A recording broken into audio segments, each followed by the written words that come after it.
Bueno, buenos días a todos. Mi nombre es María Paula Sánchez, interna de la Universidad de Antioquia. El día de hoy les voy a exponer sobre invaginación intestinal. Mi asesora fue la doctora Julieta Correa, cirujana pediátrica del Hospital San Vicente de Paúl. Esta es la tabla de contenido, pues como que desarrollaré a lo largo de la mañana. Listo. Entonces, para empezar, voy a arrancar pues como con la definición de la invaginación intestinal. Y esta se refiere que un segmento proximal del intestino se desliza dentro del segmento intestinal adyacente, como podemos ver como en la imagen. En cuanto a la fisiopatología, entonces, como ya vimos que un segmento del intestino se introduce dentro del otro, vemos que el segmento invaginado arrastra el mesenterio, lo que resulta en una compresión de los vasos sanguíneos y linfáticos, causando congestión venosa y edema. Esto conlleva pues como a la secreción de moco y sangrado por la ruptura de los capilares de la pared intestinal, dando lugar a las características heces de gelatina y grosella. Mientras más avanza el clínico, pues hay un paso interrumpido del contenido intestinal, lo que provoca la obstrucción intestinal. Si no se revierte la invaginación intestinal, esto puede llevar a una isquemia, posteriormente una necrosis y finalmente una perforación intestinal.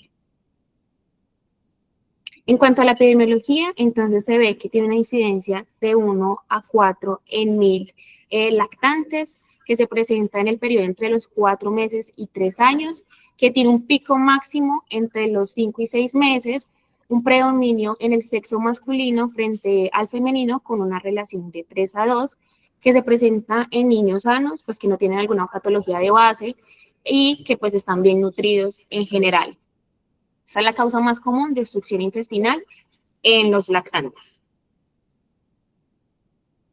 En cuanto a la clasificación, se refiere es en qué parte anatómica se va a presentar como la invaginación. Entonces, como vemos en la primera parte, está la yeyuno-yeyunal, la ilioileal, la yeyuno-ileal, que esta primera, como referencia anatómica, hace parte del intestino delgado. Pero de esta no vamos a profundizar, porque sabemos que pues cuando encontramos alguna imaginación a este nivel, es como que niños más asintomáticos, que se resuelven de forma espontánea y cuando lo identifica el médico es de forma incidental. En cuanto a la iliocólica, es la parte del ilion que se inserta en el colon, pues siendo una de estas las más frecuentes que representa el 90% de todos los casos de invaginación intestinal. Y está la cólico-cólica, que es un segmento del colon que se invagina dentro de otro segmento del colon. En cuanto a la etiología, entonces podemos encontrar que esta se divide en primaria y secundaria. La primaria o idiopática representa el 90 al 95% de los casos y esta se atribuye generalmente a que hay una hipertrofia de las placas de Peyer y de los ganglios linfáticos mesentéricos que pueden posteriormente ser un punto de partida para hacer como que resulte la invaginación intestinal. El 30% de los pacientes experimentan una enfermedad viral antes de la aparición de la invaginación. Por eso es importante que durante la anamnesis se le pregunte a los padres si el niño ha presentado alguna infección gastrointestinal o de vías respiratorias.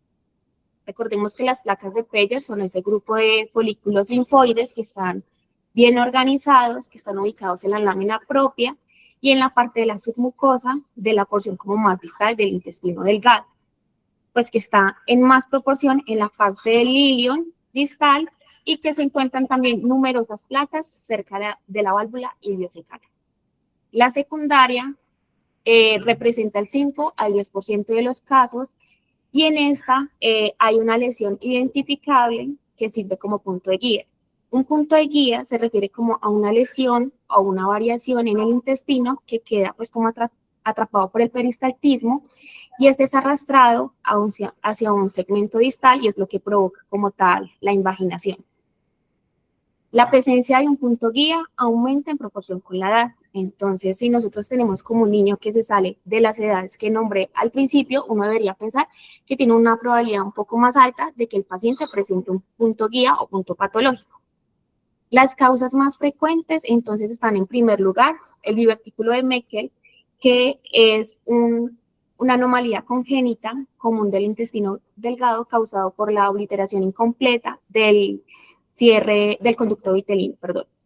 También los pólipos y los quistes de duplicación, pero también pueden haber otros puntos de guía benignos como el apéndice, los hemangiomas, los hematomas submucosos y causas malignas que, aunque son inusuales, pues aumentan su incidencia con la edad y abarcan los linfomas y los tumores de intestino delgado. Otras enfermedades también pueden ser la enfermedad celíaca, la enfermedad de Crohn, la fibrosis quística.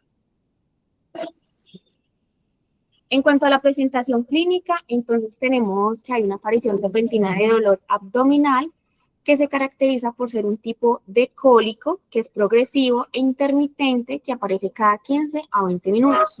Esto está acompañado de un llanto inconsolable y el paciente tiende a elevar las piernas hacia el abdomen.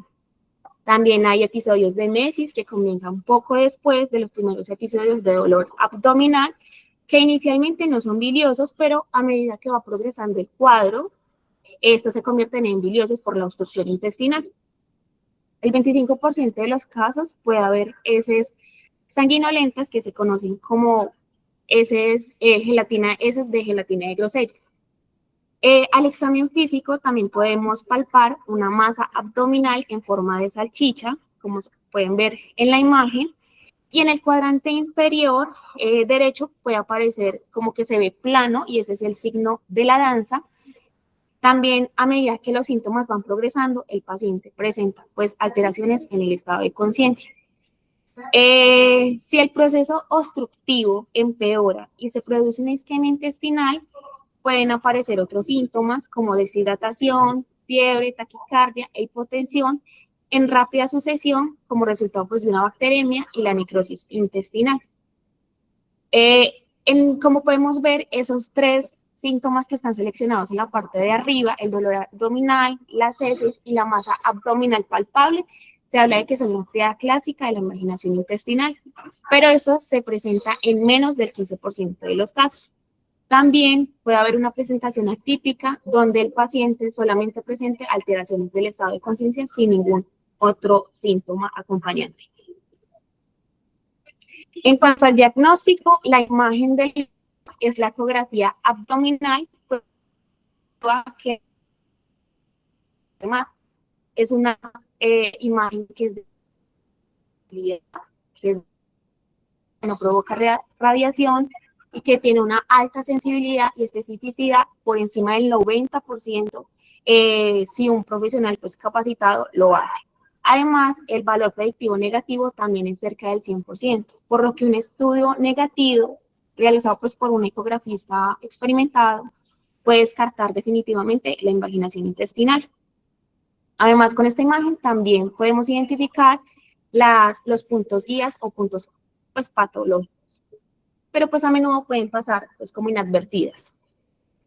Como vemos en las imágenes, podemos ver diferentes signos con la ecografía. Entonces, en un plano transversal podemos ver el signo diana o de la rosquilla, en donde se representan como las paredes intestinales, y la grasa mesentérica.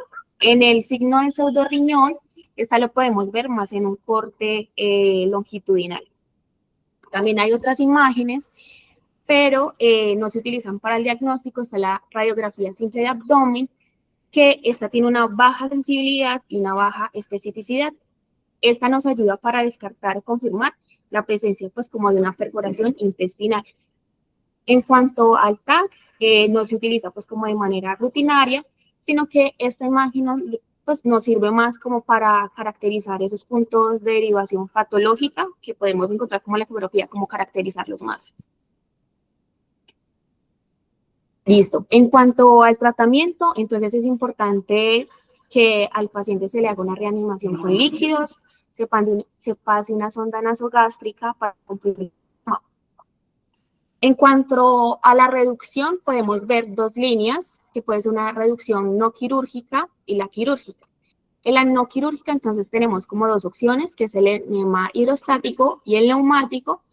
Y por el otro lado, la reducción quirúrgica puede ser con una técnica abierta o laparoscópica. La reducción no quirúrgica es como la primera línea que se utiliza en los pacientes, siempre y cuando el paciente pues esté estable hemodinámicamente y no presente alguna perforación.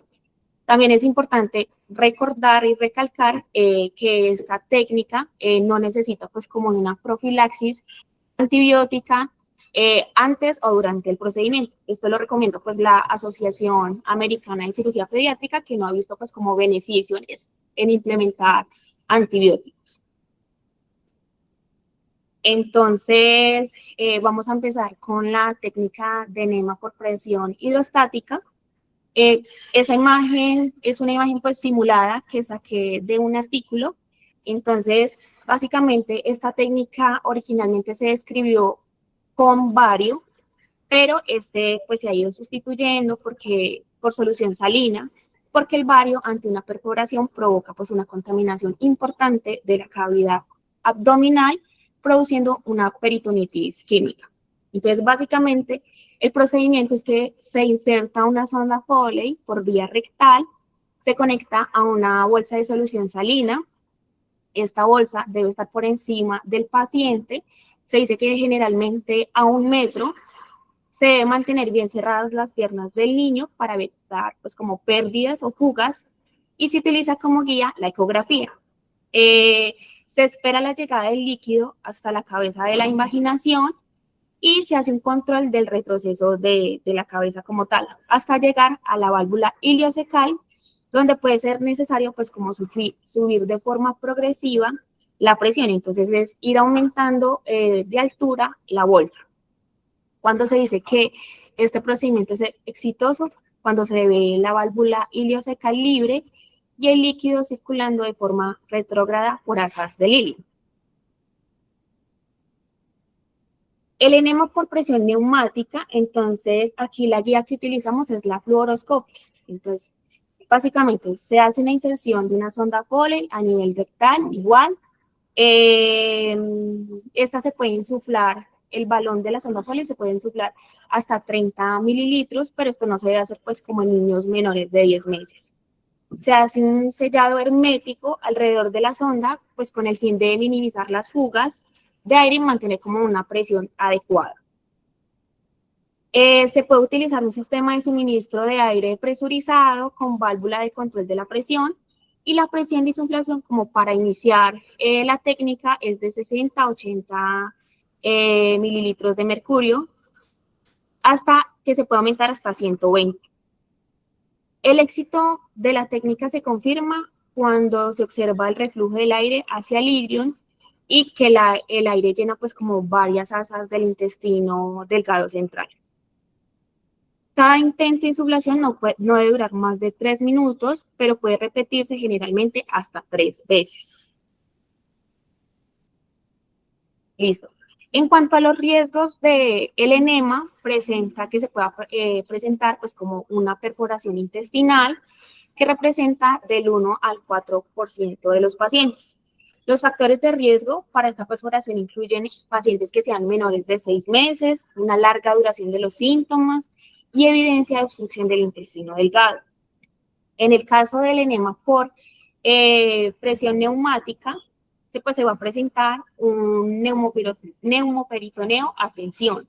Esto requiere de la descompresión inmediata con una aguja del catéter pues, más grande que se tenga, se inserta en la fosa ilíaca derecha.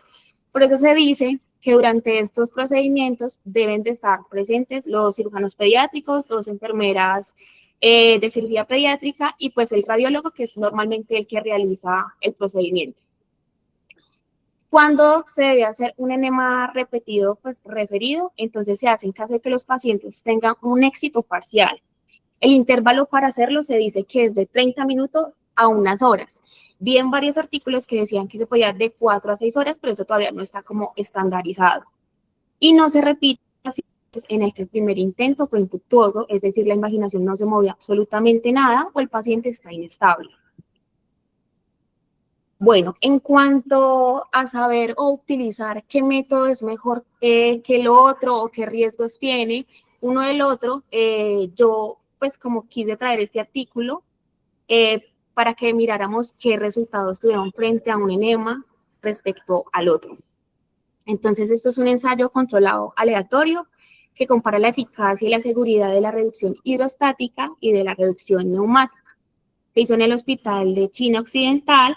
Los candidatos fueron niños entre 0 y 18 años con diagnóstico de invaginación intestinal. Se hizo en el periodo entre enero del 2014 y diciembre del 2015. Participaron 124 pacientes que quedaron organizados de a mitad en cada grupo, 62 para reducción neumática y 62 para presión hidrostática. La reducción hidrostática la realizó un cirujano pediátrico que utilizó como guía la ecografía, y la neumática la realizó un radiólogo que utilizó pues como guía la fluoroscopia. En la reducción neumática se utilizaron presiones de 80 a 120 y en la hidrostática de 74 a 80. ¿Cuáles fueron los resultados? Entonces, de forma general, vieron que la proporción de hombres frente a mujer fue de 2 sobre 1. La tasa de éxito general pues, del estudio fue del 90.32%. Los síntomas más comunes que ellos identificaron fueron el vómito en primer lugar, seguido del dolor abdominal y sangre en heces. Mostraron que la tasa de éxito de la reducción hidrostática, pues con solución salina, fue el 96%, como vemos en la tabla, y fue significativamente mayor que la reducción neumática, que tuvo de 83.87%. La tasa de recurrencia en la reducción hidrostática no presentó pues como diferencias significativas en comparación a la neumática. Y solo un paciente presentó una perforación y fue en el enema neumático. Listo. La tasa de recurrencia en la invaginación intestinal por reducción hidrostática fue 4.84, pero pues no presentó como diferencias significativas frente a la neumática. Ellos que concluyeron que la reducción hidrostática que da por ecografía es un tratamiento no quirúrgico, simple, seguro y eficaz para la invaginación intestinal en la edad pediátrica y debería ser como la primera línea de tratamiento. Listo. En cuanto a la reducción quirúrgica, entonces los pacientes también deben cumplir con ciertas indicaciones para llevar el paciente a una intervención quirúrgica. Entonces tenemos que el paciente esté inestable, que tenga una perforación intestinal, una falla en la reducción no quirúrgica, y acá hablamos de 2 técnicas. Entonces está la cirugía abierta, que básicamente lo que se hace es una incisión supraumbilical transversa al lado derecho. Lo que se hace es que se exterioriza el intestino y se utiliza una técnica en donde se aprieta pues como el colon y se tira del ilion para que sea como una reducción efectiva. Una vez el intestino ya pues como que se redujo, se debe inspeccionar para determinar la viabilidad y qué apariencia pues como que presenta. En caso de verse como con poca viabilidad o es incierta, se puede envolver el intestino en una compresa húmeda con solución salina tibia o se puede devolver a la cavidad abdominal durante 5 minutos y pues como volver a revisarlo. ¿Cuándo se debe hacer resección del segmento? Entonces, esto se presenta pues en el 40% de los casos y es cuando el intestino no es viable, está con necrosis, no hay como posibilidad de hacer una reducción completa manual o hay una perforación significativa. En cuanto a la técnica laparoscópica, entonces aquí lo que se hace es que se insertan 3 puertos, uno en el ombligo, uno en fosa ilíaca izquierda y uno en epigastrio para acceder pues, correctamente al lado derecho. Se aplica una tracción suave tirando de la región proximal del intestino y presionando suavemente en la zona distal. Así es la misma técnica que se utiliza pues como en la cirugía abierta. Debe mirarse también la viabilidad del intestino. La conversión a cirugía abierta se requiere en el 30% de los casos y son en pacientes que tienen un diagnóstico tardío, una perforación o una dilatación significativa del intestino proximal, pues que no deja ver muy bien para hacer el procedimiento. Bueno, en cuanto a la utilización de estas diferentes técnicas, en cuanto a laparoscópica versus cirugía abierta, traje este artículo que es una revisión retrospectiva de todos los niños que requirieron pues como una reducción quirúrgica en un periodo de 12 años, entre enero del 2000 a abril del 2012, comparando entre la cirugía abierta y la laparoscópica. Se hizo en el Hospital Infantil del Este de Ontario, en Canadá, y ellos también hicieron como un metaanálisis en donde combinaron los datos del hospital, de ellos, comparados con la literatura pues, que habían, como para identificar qué resultados habían en ambas técnicas. Aquí incluyeron estudios comparativos en población pediátrica de 0 a 18 años. En cuanto a los resultados, a nivel de la revisión retrospectiva de ellos, identificaron que 28 pacientes se sometieron a la reducción quirúrgica, en donde encontraron que 5 lo hicieron por vía laparoscópica y 23 por vía abierta. El grupo de laparoscopía tuvo pues una muestra muy pequeña para arrojar diferencias significativas, pues por lo tanto ellos no hicieron como un análisis estadístico, pero identificaron varias cosas. La duración media de la estancia hospitalaria fue igual para ambos grupos. Solo un paciente del grupo de laparoscópica presentó una complicación documentada y fue como un desgarro, pero no requirió pues como una intervención quirúrgica, mientras que en cirugía abierta tuvieron 5 complicaciones, incluido el desgarro, 3 complicaciones posoperatorias, en donde 2 pacientes requirieron pues como de cuidados intensivos que presentaron síndrome de respuesta inflamatoria sistémica, y el otro paciente tuvo ilio prolongado. También el último paciente presentó, fue mucho tiempo después, una obstrucción intestinal a nivel del intestino delgado. El tiempo transcurrido hasta la alimentación completa, pues no mostró tampoco ninguna diferencia entre las dos técnicas. Y en el grupo de la laparoscópica, ningún paciente presentó pues como recurrencias que requirieran de reintervención. Sin embargo, 2 pacientes de cirugía abierta sí lo hicieron. En cuanto a la revisión de los metaanálisis, ellos recogieron como 5 estudios de cohortes retrospectivos, y como vemos en las siguientes pues como gráficas, la A hace referencia pues como a las complicaciones generales, B a las reintervenciones, C el tiempo operatorio y D duración de la estancia hospitalaria. Las primeras 3 gráficas no mostraron resultados estadísticamente significantes en cuanto a una técnica y la otra. Lo único que se vio es que el abordaje laparoscópico se asoció con una estancia hospitalaria mucho más corta.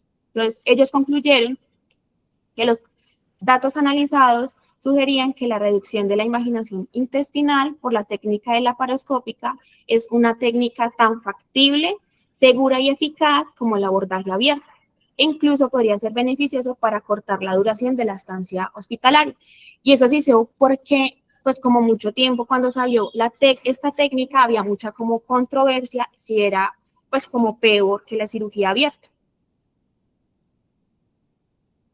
En cuanto a la recurrencia, entonces, en aproximadamente el 10% de los niños, después de una reducción no quirúrgica, se presentan las recurrencias, y aproximadamente el 4% de los pacientes lo presentan pues como en las primeras 48 horas y el resto en las siguientes semanas o meses. Es menos probable que se produzcan como recidivas después de la reducción quirúrgica o la resección, y se vio pues como que menos del 4% de los pacientes presentaban recurrencias cuando se hacía de forma laparoscópica. Se debe tener siempre presente que la recurrencia no necesariamente es una indicación de hacer una intervención quirúrgica, sino que se debe manejar como si fuera como el primer episodio.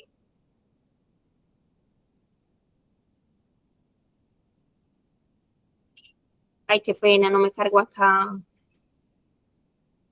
unos artículos que había traído allá. En cuanto a los factores de riesgo para saber pues cuáles están asociados a esa recurrencia, me basé en este artículo que se hizo, pues es un estudio de corte retrospectivo que se hizo en el Hospital de China Occidental entre enero del 2004 y diciembre del 2012, donde se analizaron pacientes con invaginación intestinal, pero que se hizo una reducción tanto no quirúrgica como quirúrgica. Los pacientes que se incluyeron fueron de 8 a 18 años. Incluyó a 520 pacientes, de los cuales 42 hicieron una recurrencia. Entonces, ellos hicieron como un análisis univariable y multivariable. En los multivariables encontraron que esos factores de riesgo significativos para la recurrencia eran pacientes que eran mayores de 2 años, que tenían una duración de los síntomas mayor de 48 horas, que tenían un sangrado rectal y que la ubicación de la masa era al lado izquierdo sobre el lado derecho y que el punto de referencia patológico también era importante tenerlo en cuenta. De esos 42 pacientes, 23 fueron por una intusepción idiopática, mientras que 19 fueron inducidos por un punto guía o patológico. Y 29 pacientes recurrieron dentro de una semana después de la primera reducción exitosa. Entonces, como vemos, en esta tabla se resumen pues como los factores de riesgo que uno debería de tener en cuenta para que se ocurra una recurrencia. En cuanto a la pregunta de debate que queríamos traer con la doctora Julieta, era el hacer o no hacer apendicectomía en estos pacientes. Se ha visto que este tema ha generado controversia pues a lo largo del tiempo, entonces quería traer como este artículo que fue uno de los más grandes que se ha hecho. Entonces, básicamente es un estudio retrospectivo sobre una base de datos del Sistema de Información de Salud de Estados Unidos en pacientes menores de 5 años que requirieron pues, de una intervención quirúrgica por invaginación intestinal. Y aquí se excluyeron a los pacientes que tenían pues como resección intestinal, los que se le hicieron, y los pacientes que tenían concomitantemente apendicitis. Se hizo entre agosto del 2008 a septiembre del 2015 y básicamente lo que hicieron fue un estudio comparativo que hicieron para evaluar como los resultados de los pacientes a los que se le realizaron la reducción más la apendicectomía frente a los que solamente se sometieron a la reducción quirúrgica. Entonces, básicamente en el estudio se incluyeron 1.312 pacientes, de los cuales 748 se sometieron pues como a la apendicectomía y 564 únicamente a la reducción. ¿Qué resultados ellos tuvieron? Que la duración de la estancia hospitalaria y el costo total de esa hospitalización fueron mayor en pacientes sometidos pues a la apendicectomía y a la reducción. También hubo un mayor reingreso de obstrucción, por obstrucción del intestino delgado en un plazo de 1 año, también en los pacientes que tuvieron apendicectomía más una reducción, pero esto no alcanzó a ser estadísticamente significativo, como podemos ver como en la tabla.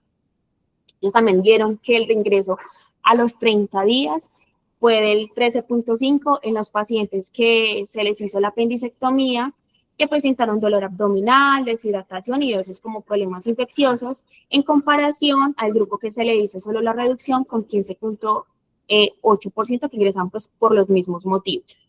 Pero estos resultados que les estoy diciendo de ahora en adelante no presentaron como relevancia estadística o significativa, pues. También hubo reingreso por invaginación intestinal recurrente, se produjo solo dentro del año posterior que se hizo la intervención y fue similar en ambos grupos, uno con 5.5 y el otro con 6.7. Y en cuanto a complicaciones quirúrgicas, el paciente de la apendicectomía tuvo 6 y el paciente de solo la reducción tuvo 2. En cuanto a infecciones de herida, se presentaron 4 en la apendicectomía y 3 en solo la reducción. ¿Qué pasó con este estudio? Que tuvieron pues como varias limitaciones en cuanto a que ellos no pudieron examinar los resultados quirúrgicos agudos, como el sangrado y la infección de espacio-órgano, los cuales pues eran importantes como para sopesar los riesgos y beneficios de una cirugía adicional y al considerar también la transición de un procedimiento limpio a un no limpio contaminado. Entonces, ¿a qué conclusión llegaron? Pues como que ellos piden que se debe considerar cuidadosamente el papel de hacer una apendicectomía incidental en pacientes sometidos a reducción quirúrgica por invaginación intestinal, pero que se requerían como más investigaciones prospectivas para determinar los resultados detallados a largo plazo. Entonces, todavía hay un poquito como de incertidumbre si hacerlo o no hacerlo. No vi pues como artículos más actualizados sobre este tema que dieran como una guía que sopesara como los beneficios y complicaciones de esto.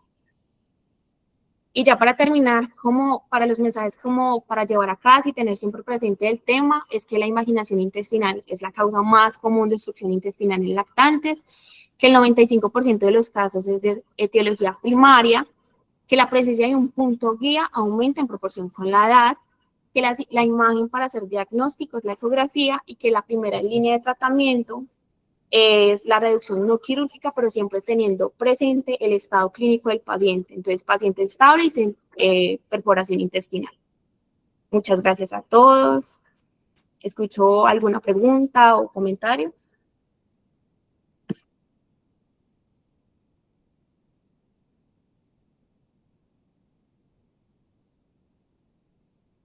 Hola, Doc, ¿cómo estás? Hola, hola doctora, ¿cómo está? Buenos días.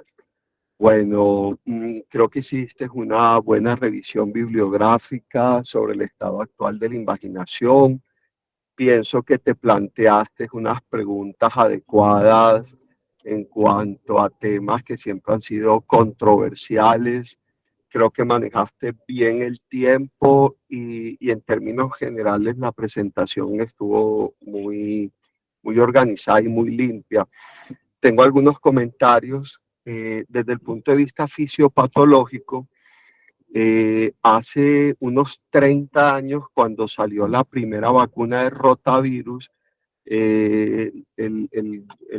pues el medio científico se dio cuenta que había disparado incluso la incidencia de invaginación intestinal y posiblemente esto era secundario a todo el tema de respuesta de presentación antigénica a nivel de las placas de Pelle y por eso la primera vacuna de rotavirus se reemplazó por nuevas cepas que producían un menor riesgo, no lo eliminaba del todo.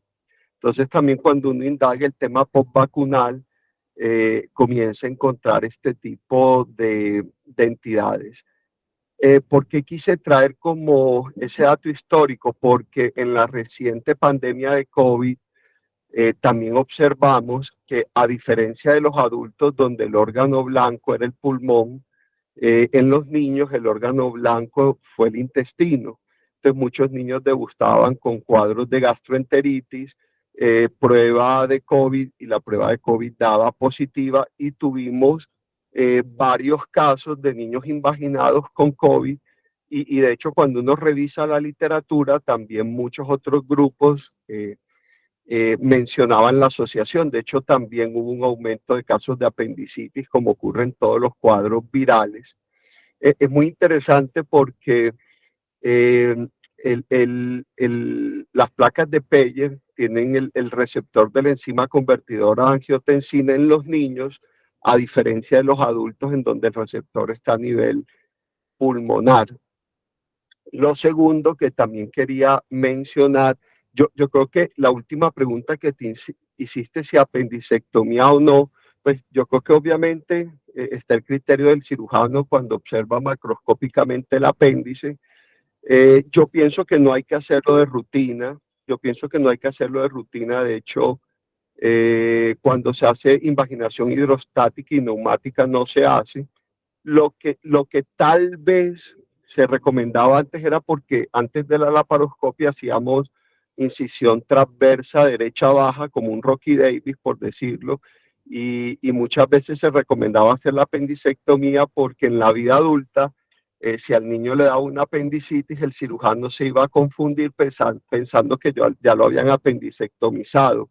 Entonces, pienso yo que esa era la causa de la de la recomendación de la apendicectomía. Bueno, doctora, de nuevo, muchas gracias.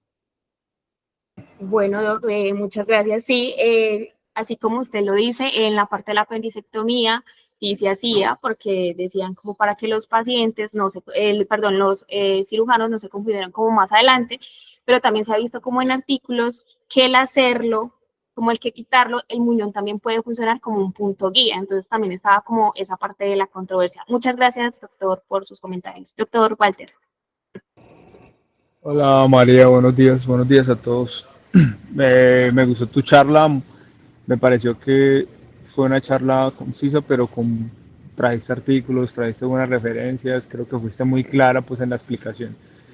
Tengo solamente dos comentarios. El primero, cuando tú hablabas de las indicaciones del manejo quirúrgico de los pacientes, donde incluías que estuviera perforado, que el paciente no se hubiera podido reducir por imagen, que el paciente estuviera como comprometido. Digamos que ahí faltó una que se aplica a nuestra sociedad, a nuestro entorno social, que no dispongamos de un radiólogo pediátrico para hacer la reducción, que es el que generalmente lo hace. Y si el paciente llega a las 2 de la mañana con una invaginación, es posible o muy probable que el radiólogo de adultos no se atreva a hacer eso, no tenga experiencia y posiblemente pues, va a ser un paciente quirúrgico, así el paciente no cumple las condiciones que habías nombrado. Y creo que en casi la gran mayoría de los hospitales de Colombia eh, no conozco por lo menos, hay un radiólogo pediátrico 24 horas. Entonces esa es una de las condiciones. Pero el manejo de reducción por imágenes creo que es el estándar en este momento. Y el segundo comentario es también acerca de lo del apendicitis. Creo que hay una revisión que hizo la Sociedad Americana de Cirugía Pediátrica con una recomendación para dos patologías, la malrotación y los pacientes con invaginación. Específicamente para los de invaginación también da la recomendación que la evidencia no apoya, lo que hay actual no apoya la apendicectomía sistemática y pone como recomendaciones solamente si está isquémica y pues en realidad no hay posibilidad de preservarla. Razones a eso, lo que tú estás diciendo, lo del punto guía o punto de invaginación.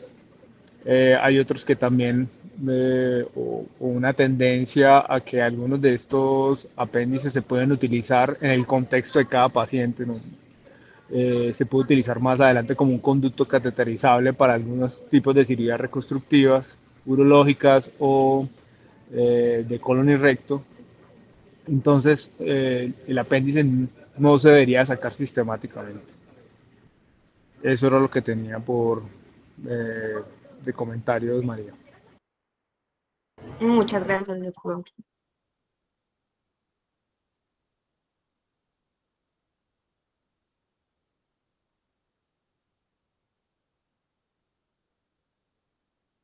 Bueno, muchas gracias a todos por su asistencia. Ya pues como quedamos por terminada la charla, o si algún otro comentario. Y si no, pues ya aquí acabamos. Muchas gracias a todos, que tengan buen día.